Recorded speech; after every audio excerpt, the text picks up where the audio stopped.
Historias y testimonios.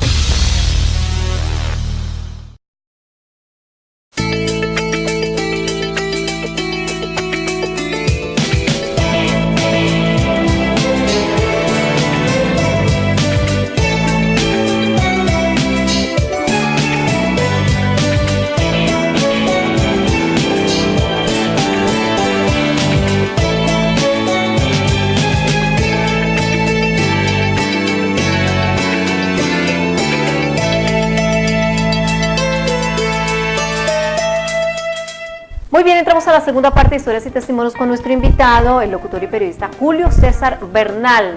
Ya bastantes años en este mundo que le ha permitido estar en diferentes medios de comunicación y una experiencia también con la alcaldía de Silvania, donde fuiste jefe de prensa, ¿no? Pero primero, antes de llegar a eso, ¿de dónde nació ese gusto por las comunicaciones?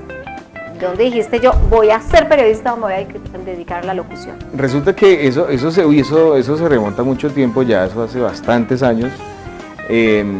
Cuando nosotros llegamos a Silvania, pues aquí en Fusa las ferias en ese tiempo eran una cosa muy diferente. Cuando llegamos a Silvania nos encontramos con unas ferias que son de pueblo, la gente se conoce, todos se llaman por el nombre, es una amistad, es una fiesta grande, es una fiesta de una familia inmensa en ese tiempo, ¿no? Y entonces pasa algo muy chévere porque el animador que había en ese momento tenía un tono característico, una voz, una forma de presentar el evento, y a mí me causaba mucha atención. Y lo que decía y como lo decía, que pues en ese momento era Pedro J. Cruz y Beto Barbosa, ellos dos eran los que presentaban siempre las ferias. Y entonces alguna vez, dentro de ese, yo tenía que unos 11 años, tal vez en ese tiempo 11, 12 años, y me puse a imitar a uno de ellos, y me salía pues muy similar.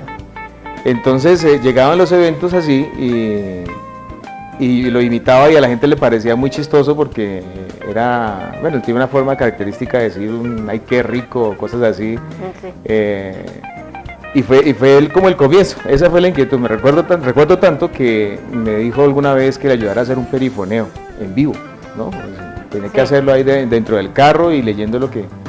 Y para mí eso fue la sensación, yo me sentía pues en el Transmóvil haciendo de todo ahí, ese era tenía que 14 años en ese tiempo, y fue como lo que me picó el tema de me gustaba eso, me gustaba estar delante de la gente, nunca he tenido miedo a eso, no me ha molestado pues o nervios o cosas así, de ver un público, eso me parecía muy chévere, y entonces empieza ahí, digamos que es ahí. Luego en el colegio, aquí en el Instituto Técnico en Fusagasugá, empezamos a ser parte de un proyecto que se estaba adelantando muy incipiente de radios estudiantiles, que eso fue algo que motivó mucho también a los que hoy estamos vinculados en el tema DJW, ¿no?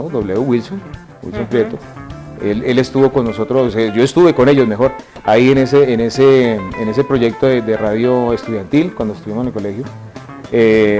Estuvo también Camilo Pineda, el cantante, hoy en día fusagasugueño muy reconocido, estuvimos en ese proceso.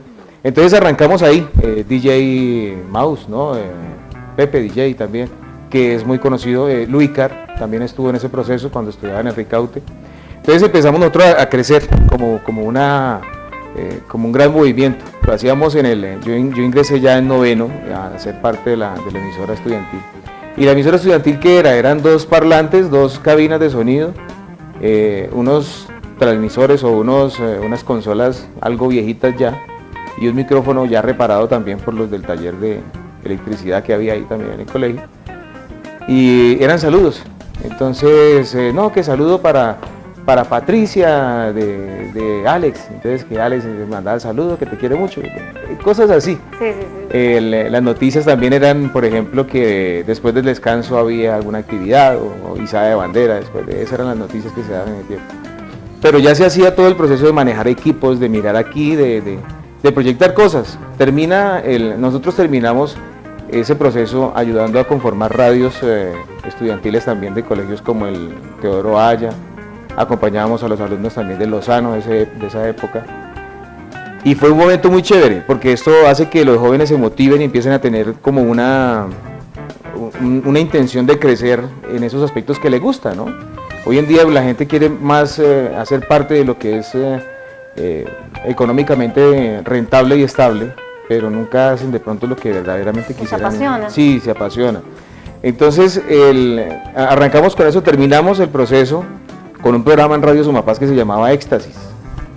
Ese lo hacían todas las emisoras escolares, fue un espacio que se abrió para todos los colegios y fue también el boom. Eso era de 6 a 7, creo, de 6 a 8, y se hacía por Radio Sumapaz. Entonces ese era el espacio de los jóvenes, y eso tomó una sintonía espectacular, porque ya se hacía publicidad dentro del colegio de que por las tardes iba a estar tal emisora, y fue un proceso muy interesante. Luego de eso, ya en Silvania iniciamos también el proceso de conocer todo lo que era la radio comunitaria.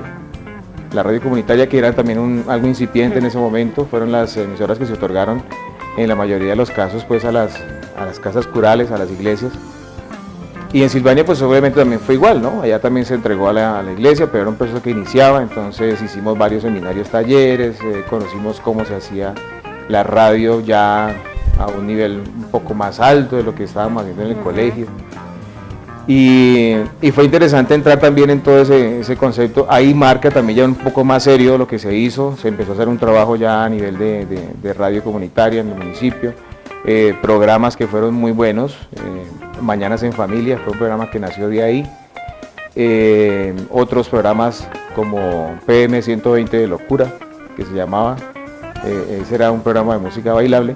Y entonces empezamos a ponerle ingredientes de información, de tendencias juveniles, todo ese aspecto, pero en la práctica. De todo se aprendió fue en la práctica, básicamente, y fueron escenarios muy bonitos. Hoy en día pues ya se consolidó el proceso de radios comunitarias, ya está muy grande, y eso permite también pues que haya una mayor cobertura en cuanto a información y entretenimiento. Antes eso Pero eso era pura pasión, ¿cierto? Porque claro, platica ahí sueldito como... No. Sí, también se podía.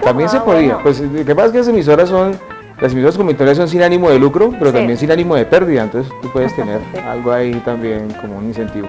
Y ahí pues empieza todo, ¿no? Ya después empiezo a trabajar en algunas campañas políticas. Mi labor pues era la de grabar la pauta o las cuñas políticas, y también presentar el candidato en las tarimas, en las diferentes cierres de campañas y demás.